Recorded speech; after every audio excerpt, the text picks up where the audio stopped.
ಈಗಿನ ಜನರೇಷನಲ್ಲಿ ಯಾರಾದರೂ ಮಕ್ಕಳು ಮೊಬೈಲ್ ಯೂಸ್ ಮಾಡಲ್ಲ ಅಂತ ನೋಡೋಕ್ಕಾಗುತ್ತಾ? ಖಂಡಿತ ಇಲ್ಲ. ಯಾಕಂದರೆ ಪ್ರತಿಯೊಬ್ಬ ಮಗುವಿನ ಕೈಯಲ್ಲೂ ಕೂಡ ಮೊಬೈಲ್ ಇದ್ದೇ ಇರುತ್ತೆ. ಆದರೆ ಈ ಮೊಬೈಲ್ ಕೀಳಿಂದ ಹೆಂಗೆ ಮಕ್ಕಳನ್ನು ಆಚೆ ಕರ್ಕೊಂಡು ಬರಬಹುದು ಅನ್ನೋದ್ರ ಬಗ್ಗೆ ಇಲ್ಲಿ ತಿಳಿಸಿಕೊಟ್ಟಿದ್ದಾರೆ. ಪ್ರಮುಖವಾಗಿ ಇದು multi talented international book of records ದಾಖಲೆಗೂ ಕೂಡ ಅವರು ಭಾಜನರಾಗಿದ್ದಾರಂತೆ. ಈ ಕುರಿತ ಒಂದು ವರದಿ ಇಲ್ಲಿದೆ ನೋಡಿ.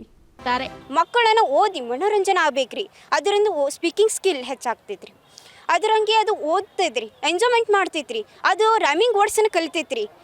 ಸ್ಕೈ ವಾರ್ ಇತ್ ಸ್ಕೈ ಅರ್ತ್ ಅಪೋಸಿಟ್ ಆಗ್ತದ್ರಿ. ಅಪೋಸಿಟ್ ಇದು ರೈಮಿಂಗ್ ವರ್ಡ್ಸ್ ಬೇರೆ ರೀ, ಅಪೋಸಿಟ್ ವರ್ಡ್ಸ್ ಇದ್ದದ್ದು ರೈಮ್ಸ್ ಬೇರೆ ರೀ. ಅದು ರೈಮಿಂಗ್ ವರ್ಡ್ಸ್ ಅಂದ್ರೆ ಪ್ರಾಸಪದ ಇದ್ದದ್ರಿ.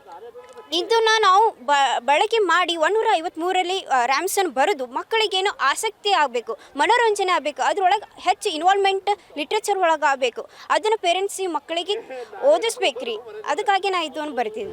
ಎಕ್ಸಲೆಂಟ್ ಶಾಲೆಯಲ್ಲಿ 6ನೇ ತರಗತಿ ಐಶ್ವರ್ಯ ಕೂಡ ಮಾಜಿ ರಾಷ್ಟ್ರಪತಿ ವಿಜ್ಞಾನಿಯಾಗಿದ್ದ APJ ಅಬ್ದುಲ್ ಕಲಾಂ ಸ್ಫೂರ್ತಿದಾಯಕ 180 ಕೋಟ್ಸ್ಗಳನ್ನು ಸಂಗ್ರಹಿಸಿದ್ದು, ಇದು ಕೂಡ multi talented international book of records ದಾಖಲಾಗಿದೆ. ಮಕ್ಕಳ ಸಾಧನೆ ಬಗ್ಗೆ ತಂದೆ ಸಂತಸ ವ್ಯಕ್ತಪಡಿಸಿದ್ದಾರೆ. ಯಾಕೆ ಮತ್ತೊಬ್ಬರನ್ನ ಸಹಾಯ ಮಾಡಬಾರದು ಸರ್, ಇದನ್ನು ನನ್ನ ಗುರಿಯಾಗಿಟ್ಟುಕೊಂಡು 180 ಕೊಟೇಶನ್ ಆಫ್ APJ ಅವರು ಬರೆದ ಕಾರಣಕ್ಕೆ ಇವೆಲ್ಲ ಮ್ಯಾಗ್ಝಿನ್, ನ್ಯೂಸ್ ಪೇಪರ್ ಎಲ್ಲಿಂದ ಆಗುತ್ತೆ ಪಾಸಿಬಲ್ ಆಗುತ್ತೆ ಎಲ್ಲ ಕಲೆಕ್ಟ್ ಮಾಡಿ ಒಂದು ಕಡೆ ಬುಕ್ನಿಂದ ಸಂಗ್ರಹ ಮಾಡೋದ್ರಿಂದ ಇದು ರೆಕಾರ್ಡ್ ಆಗಿದೆ. ಕೊಟೇಶನ್ಸ್ ಅವು ಬರೆದಿದ್ದು ನಿಜಕ್ಕೂ ಒಂದು ಸಾರ್ಥಕ, ಸಮಾಜಕ್ಕೆ ಸಾರ್ಥಕ ಅಂತ ಅನ್ನಿಸ್ತದೆ. ಯಾಕೆ ಇಂದಿನ ಮಕ್ಕಳಿಗೆ ಒಂದು ಪ್ರೇರಕ ಶಕ್ತಿ ಆಗ್ಯಾವ ಸರ್. ಅವು ಬದುಕಿನ ಯಾವ ರೀತಿ ಅನುಭವಗಳನ್ನು ನೀಡ್ತಾವೆ ಸರ್.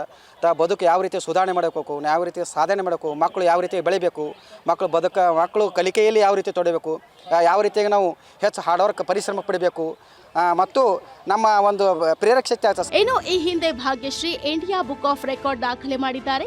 ಮಕ್ಕಳ ಸಾಧನೆಗೆ ತಂದೆ ತಾಯಿ ಸಂತಸಗೊಂಡಿದ್ದು, ಗ್ರಾಮಸ್ಥರು ಕೂಡ ಖುಷಿಯಾಗಿದ್ದಾರೆ. ಈ ಸಹೋದರಿಯರು ನಿಜಕ್ಕೂ ಈಗಿನ ಮಕ್ಕಳು ಯುವ ಜನರಿಗೆ ಮಾದರಿಯಾಗಿದ್ದಾರೆ. Deepak Shinde, guarantee news, Vijayapura.